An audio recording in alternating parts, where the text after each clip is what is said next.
στο νοσοκομείο, για τα προβλήματα του νοσοκομείου, των νοσοκομείων συνολικά.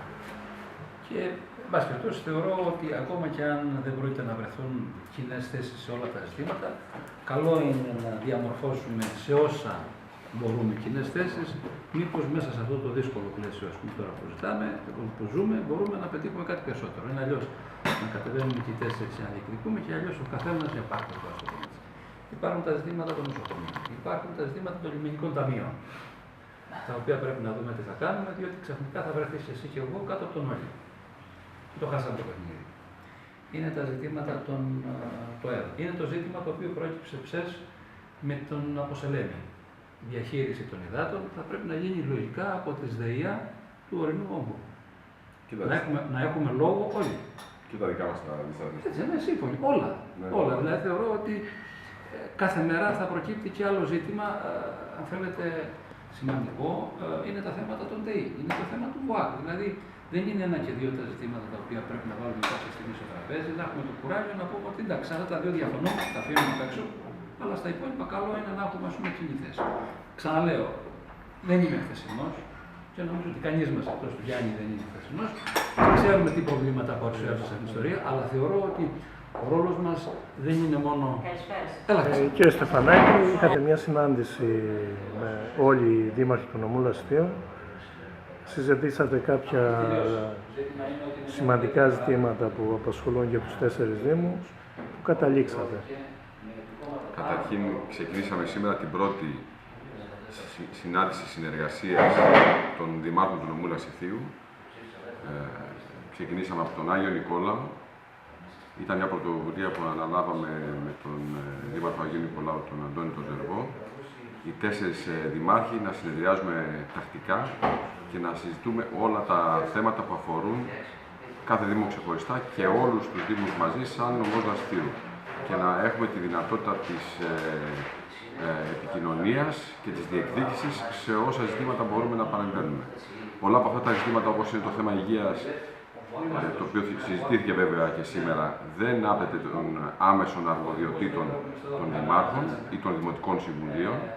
Όμως το αναπτύξαμε, το αναλύσαμε, μπήκαμε σε θέματα τα οποία μέχρι σήμερα ήταν ταμπού και καταφέραμε να έχουμε μία γραμμή πλεύσης κοινή και μία συνεννόηση, ώστε να μπορέσουν και οι κοινωνίες να απολαμβάνουν υπηρεσίες υγείας, όπως οφείλουμε και σαν πολιτεία αλλά και σαν Δήμοι να υποστηρίζουμε αυτή την κατεύθυνση, και η ίδια η πολιτεία βέβαια, και να μπορούμε να έχουμε μία συνεργασία σε επίπεδο Δήμων για αυξημένες υπηρεσίες υγείας και στους 4 Δήμους. Είτε αφορά τα νοσοκομεία, είτε το κέντρο υγείας του Οροπεδίου Λασιθίου. Άλλο θέμα, νομίζω, αφορούσε τα λιμενικά ταμεία. Συζητήθηκε και το θέμα με τα λιμενικά ταμεία και είναι σε εξέλιξη συνεργασία στο κομμάτι αυτό, ώστε να αναπτυχθούν ακόμα περισσότερο και να αποδίδουν μέσα από μια βιώσιμη ανάπτυξη.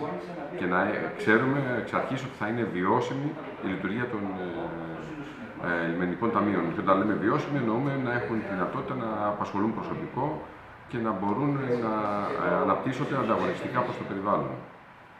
Ως προς το φράγμα που σε λέμε, που αφορά κατά προτεραιότητα και το δικό σας Δήμο. Συζητήθηκε το θέμα του φράγματος από Σελήνη και εν ώψη και των επόμενων συναντήσεων που θα έχουμε και με τον Γενικό Γραμματέα της Αποκεντρωμένης Διοίκησης, τον κύριο Γρηγόρη Ροκαδάκη, που είναι και πρόεδρος του ΟΑΚ, αλλά και με τον Περιφερειάρχη Κρήτης, τον Σταύρο τον Ναουτάκη. Συζητήσαμε σήμερα το κομμάτι των διεκδικήσεων, διότι όπως έδειξε η χθεσινή ημερίδα που έγινε στο Οροπέδιο Λασιθίου εν ώψη παρουσία όλων των φορέων,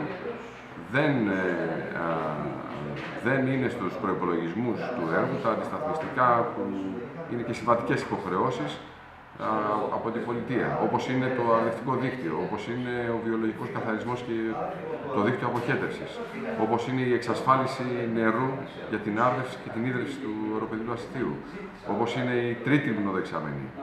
Θέματα καυτά για το Λασίθι και η διευκόλυνση πρόσβασης και η ασφάλεια στο δρόμο. Είναι κάποια θέματα καυτά τα οποία δεν έχουν λυθεί τόσα χρόνια, ενώ κάποιες φορές ήταν στην ατζέντα, δεν έχει δοθεί οριστική λύση. Θα πρέπει λοιπόν να μπουν στην ατζέντα του Αποσελένη και να δοθούν οι διαβεβαιώσεις αλλά και οι χρηματοδοτήσεις ώστε να ξεκινήσουν να υλοποιούνται αυτά τα έργα. Εκεί είμαστε ενωμένοι όλοι οι δημάρχοι.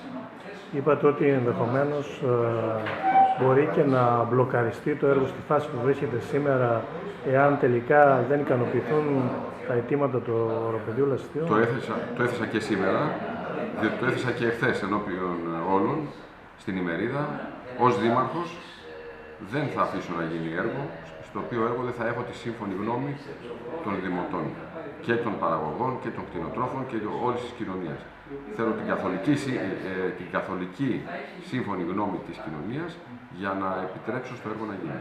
Είναι απόλυτα ξεκάθαρο. 4 δήμαρχοι ομόφωνα, όπως και όλες μας οι αποφάσεις σήμερα, να ανανεώσουμε το ραντεβού για μια δεύτερη συζήτηση με πιο μεγάλη ατζέντα, παρουσία των διοικητών των μονάδων υγείας του νομού μας, αλλά και της ηγεσίας της ΔΥΠΕ Κρήτης, στο οροπέδιο λαστιείου, την Παρασκευή 14 Νοεμβρίου στις 2 το μεσημέρι.